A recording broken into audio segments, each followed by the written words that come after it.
You, get in here. The Don wants to talk to you. You heard me. Get in and grab a seat. We got some stuff to discuss. You doing okay? Of course you are. You're above ground, you're still breathing, and here I am with another video. How can you not be having a good day? You're about to kick it with Screwface Capone, the gaming mobster. Now let's talk about the X-Men.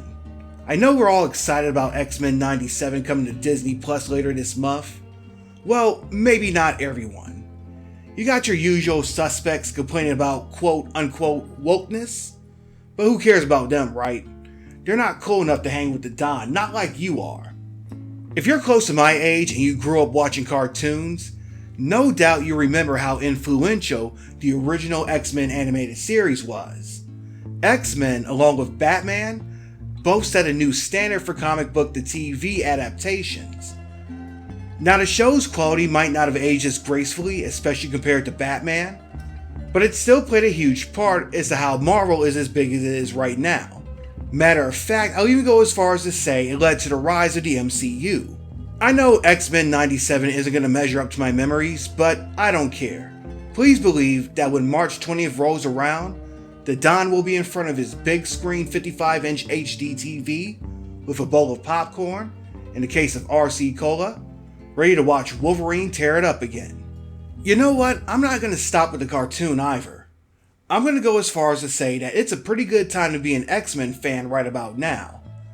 Not only are we getting X-Men 97, we also got Wolverine and Deadpool coming to the MCU later this summer.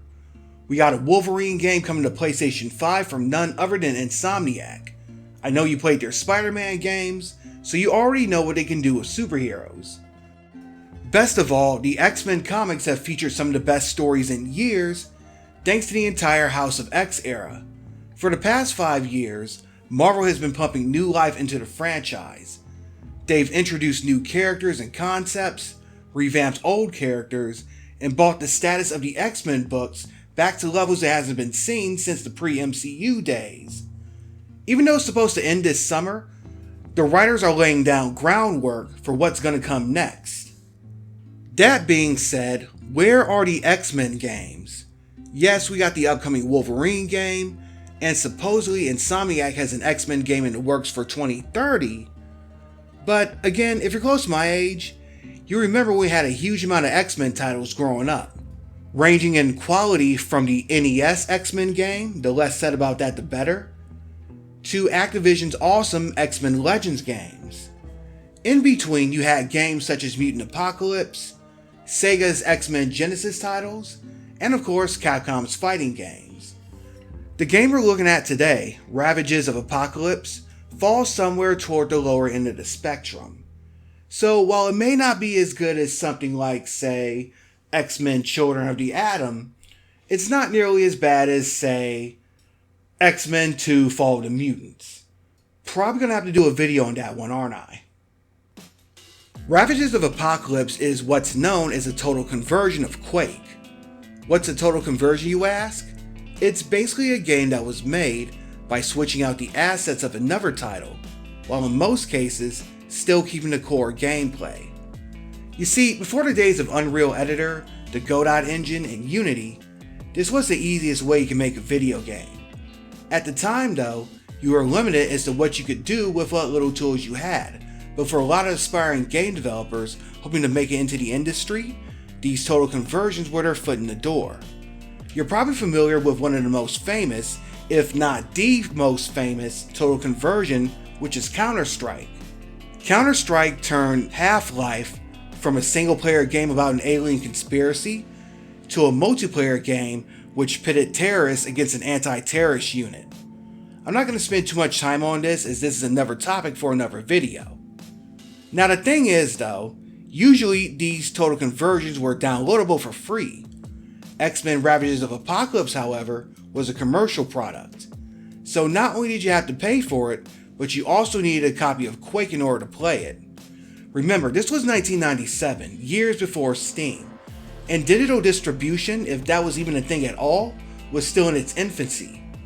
Thankfully, in 2006, the source code was released as freeware, and there are programs you can download that let you play the game without a copy of Quake. As a YouTuber, especially one that covers retro games, research can be a bit of a chore sometimes. I gotta dig around and find different articles and sources to make sure I got the proper receipts, otherwise I'm gonna get ripped apart for inaccuracy. Thankfully that's not the case here. The developer's site is still up, and it even contains an interview that was done by Dennis Murphy of Retro Game Magazine. Everything I need to know is in one place. I like it when that happens, as that's rarely the case. Anyway, X-Men Ravages of Apocalypse was developed by Zero Gravity, an Australian-based company headed by the three-man team of Johnny Gordon, Ryan Feltrin, and James Elson. Gordon got his start creating pixel art, and would parlay this into a job creating art for educational titles. Later, he would take a shot at making mods for games, including Doom. He would create Bugs Doom, which was a mod of Doom 2 that replaced the demons with characters from Looney Tunes. Shortly after that, Quake would hit the scene, and like many Doom modders, he would try his hand at making content for Quake. It wouldn't be a simple asset replacement though. Quake was a game changer in both the FPS space and the modding scene. It's one of the first FPS games to utilize full 3D models and full 3D environments. This expanded on what was possible for modders, and Gordon wanted to tap into that. Of course, Gordon wasn't satisfied with simply swapping out models. He wanted to create something new. Inspired by the Lara Croft model for Tomb Raider, Gordon would challenge himself to create a model that looked just as good, if not better. To that end, he created models of Storm and Wolverine and went from there. He would discover that with Quake, he could go beyond simply adding new assets and can include new code. To that end, he would recruit experienced Quake modder Ryan Feltrin, who would go on to become the lead programmer for the game. At some point, James Elson would hop on board to assist with level design. The game that would eventually become known as X-Men Ravages of Apocalypse started off as a simple multiplayer map for Quake that made use of X-Men characters as models. Throughout the project, Gordon would promote it, leading to attention from various gaming media. Obviously, this led to concerns about legality. And of course, if this were made today, there would be concerns about the DMCA. But Gordon wasn't worried. Eventually, he would gain the attention of Kyle Bosquet, and I know I butchered that name. Anyway, Kyle would pass along the details of the mod to his contacts at Marvel Comics. Surprisingly, Gordon would actually get approval from Marvel, who wanted to turn this into a commercial project. The team would also have to gain the permission of ID Software, who developed Quake. ID Software was being swamped with requests to approve any old total conversion, so of course quality was a thing. Therefore, a multiplayer map just wouldn't cut it. This meant that the game would now have a storyline and a single player campaign. In the game, you play as a cyborg created by Magneto to do battle with Apocalypse, who has captured the X-Men and made clones out of them. You'll encounter and kill these clones throughout the game. You spend each level of episode 1 finding pieces of a weapon that can be used to defeat Apocalypse. After you defeat him, you discover that classic X-Men villain Mr. Sinister is behind the plot. Therefore, you now have to stop him and his newly acquired clone army. Now that Gordon and company got the Marvel seal of approval, you'd think it would be clear sailing from here, right? Well, that was not the case. There were a number of issues that worked against them. First of all, the team had to work closely with Marvel, and every aspect of the game had to be approved by the company. This meant that the game was subject to changes from the team's original vision. For instance, the big villain behind the cloning plot was supposed to be Terminus, not Mr. Sinister, while the robot's master was supposed to be Dr. Doom and not Magneto. I guess this makes sense, as Dr. Doom at the time wasn't usually associated with the X-Men, while Terminus was more of a Fantastic Four and Avengers villain. Still, as anyone who's played Marvel vs. Capcom Infinite will tell you, Marvel tends to be a little too hands-on when it comes to their properties and how they're adapted. Even worse, Marvel demanded that the game be out in November, just in time for Xmas, pun intended. This left the game with a little over 3 months of development time. This maybe wouldn't be that much of a problem if they had a sizable team and budget to work with. But if you remember, Marvel was going through bankruptcy at the time, so there wasn't much money to spare, and it's not like this was a team with the size and resources of, say, Capcom, who around this time were kicking ass with their Marvel vs. Capcom games. This was right before Blade, along with Spider-Man and the X-Men movies, and we were still 11 years away from the start of the MCU. Thus, the three were left with a small budget, crunch time, and a team that consisted of the three founders themselves, along with a 15-person team that was managed by Elson, which was dedicated to level development. So with that out the way, let's talk about the game itself and how it turned out. But before we do that, we're going to talk about how to install the game. So real quick, I'm going to go ahead and show you guys how to install this to your Steam version of Quake. I assume this works the same way for any other digital distribution, but you're going to go to this page, Zero Gravity Entertainment, and you're going to download these two files, X-Men Ravages of Apocalypse and the updated source code. So I already did the downloading already, so I'll just take you to my download folder.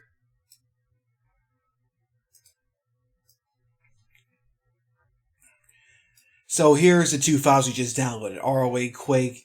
This is the first file that we downloaded, and this is the updated source code. So you're going to unzip these.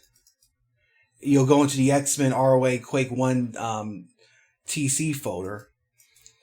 You can either right click or you can drag this, but I'm going to go ahead and copy. Right click and copy. Then you go to your Steam version of Quake, right click, go to Browse Local Files, and you'll get to this part. So what you're going to do is you're going to paste that folder into here, or you can drag it, whatever's up to you.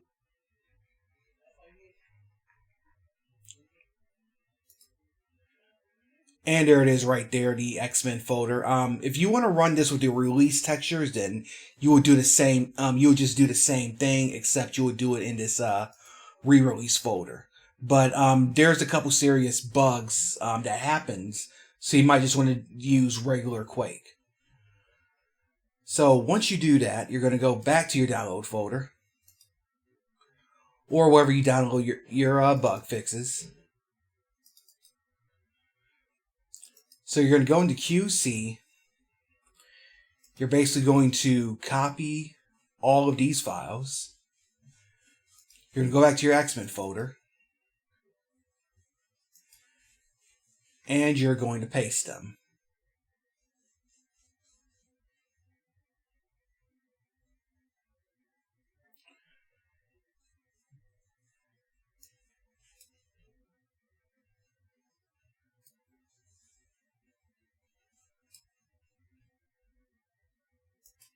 And next you're going to go back to that, you're going to go back to the root of that folder, the source code folder, and you're going to go to progs.dat, copy that, or drag it, and you'll paste it here. It'll ask you if you want to replace the file.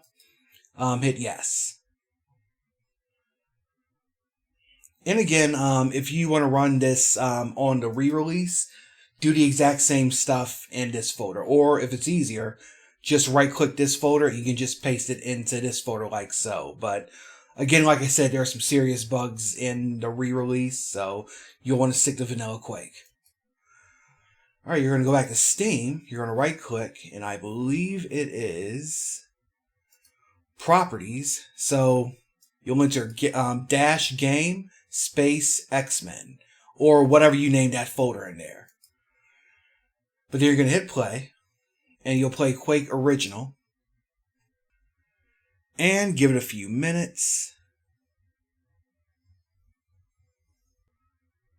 And here we go.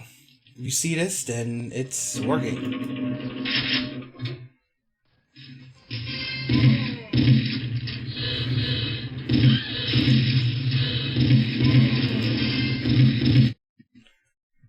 So that's how you install X-Men Ravages of Apocalypse. Now let's head back to the review.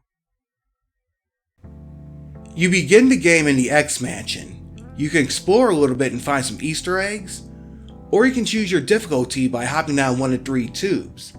After you meet Gateway, you jump into his portal, and you're off. You have 12 levels and one secret level to make it through. Half the levels are part of episode 1, and the other half are part of episode 2. The levels are somewhat linear. You have to explore each level to find keys and switches. But while there is a route you have to go in, it's not like you're walking a straight line the way you are in certain modern military shooters either. The enemies you battle are pretty much the X-Men, or at least clones of them. You'll come across Storm, Wolverine, Jean Grey, Cyclops, Cannonball, Bishop, Rogue, Gambit, Archangel, Iceman, Beast, and Psylocke. You'll run into them and kill them over and over again. Blood, guts, and everything. I'm kinda shocked that Marvel even allowed the blood and gore. The enemies are arguably the best part of the game. You can tell the developers didn't just reskin Quake enemies. The X-Men clones have their own techniques and artificial intelligence that set them apart. Jean Grey uses an attack that levitates you, Cannonball can fly and ram into you, while Wolverine straight up tries to gore you. Speaking of Wolverine, if you kill him, his healing factor can bring him back to life, making him a problem if you're still in the same area. Iceman does something similar, but you can kill him by melting him and he won't come back. Archangel, Storm, and Rogue can fly, making problems for you, while Beast and Psylocke try to sneak up on you. The X-Men take a ton of damage too. Even on lower difficulties, you're still going to get your ass kicked. There's a multiplayer mode where you can play as the X-Men, but I haven't tried to see if anyone's online to play it. And frankly, I'd be surprised if anyone actually was. Instead of having you search for weapons throughout the game, your robot starts with all the weapons, although each of them use their own ammunition. When you change weapons, your arm morphs into different configurations and it kinda looks cool. You get a flamethrower, a grenade launcher, a Gatling gun, and rockets to name a few. Some weapons work differently on certain enemies, and there are some enemies that aren't affected by certain weapons at all. This was a way of keeping players on their toes and having them change up their playstyles when needed. Still, there were times when ammo was limited, and I would frequently run out, so all I could do to avoid getting killed was run away from the enemy.